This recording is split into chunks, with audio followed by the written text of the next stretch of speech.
On the ground it is very smoky and hazy today. The pollution is very bad, but the cooler temperatures have provided a bit of reprieve for firefighters and a psychological boost for everyone here. But Sharon, the hot weather is set to return again in a few days, and with that the risk of the fires starting up again. So everyone feels in a state of limbo. But you mentioned the criticism of Scott Morrison's government. He has announced this massive recovery plan. So let's talk about what that could mean for families, businesses, councils as well, who will benefit from the money, and what life is like here if you own a small business. I'm joined now by Gemma Tribe, who is from the Shoalhaven Business Chamber. She's the president there.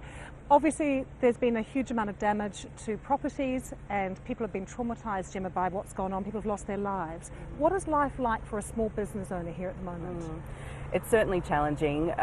We do rely on this time of year for many of our businesses. Most are either directly impacted by tourism or indirectly. It's a massive industry for us here. At this time of year, normally we would see the population triple and loads of people coming down and spending money in cafes and local accommodation. We've had a lot of cancellations. Obviously, that's well and truly warranted given some of the regions, but we do have 49 towns and villages here, 100 beautiful beaches and lots of areas that aren't impacted by the fires. But unfortunately, they've still experienced those mass cancellations and lost a lot of money at this time of year. I mean, it is striking when you drive around how few people there are out on the streets. I drove past a beach the other day on the way here. There was no one there. Are people worried in the long term that this is an image that is being created of Australia that will deter people? Absolutely, and I mean, it is still a very sensitive time, and we're aware of that. There's people who've been, to hell and back in the last couple of weeks. And that, of course, is everyone's focus. Absolutely, but I think the conversation will then happen about how do we encourage people to come back and stay and play in the Shoalhaven and bring the people back here to enjoy our beautiful wineries and beaches and more. What about the recovery fund that the Prime Minister has promised? Do you know if any of your businesses will stand to benefit from that money? Absolutely, and we've been sharing that link around to all of our members. We sent out a mass email last night and have been promoting it on social media to help people access that and other assistance that's out there.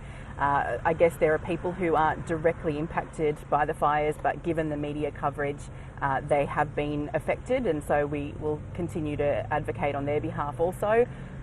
But it really is a challenging time. Absolutely. Gemma, there is a lot of people saying this could be the new normal for Australia at this time of the year, these kind of bushfires. There's a suggestion that everything needs to change. There needs to be a radical overhaul of when people take their holidays. Maybe it should happen later in the year. What would you say to that? I think it's an interesting conversation starter. I don't know how realistic it is on the grounds. People see Christmas and carefree summer holidays and going to the beach and beach cricket with their families as just synonymous with what we do here in Australia. So I think it would be a little unrealistic to expect people to stand on the beach in winter in their Ugg boots just staring and not being able to enjoy it. Okay, Gemma, good luck over the next few weeks. Everyone's you. Thinking of you. Sharon, you might notice I'm wearing my mask, of course. In Canberra, the capital city, 100,000 free masks have been handed out today because of the air pollution. So the fires may have died down over these past few days because of the cooler weather, but the pollution is still a very real problem for daily life. Indeed, it must be. Thank you so much for that, Lucy Hawkins, there live in Mundandian in New South Wales in those really challenging conditions.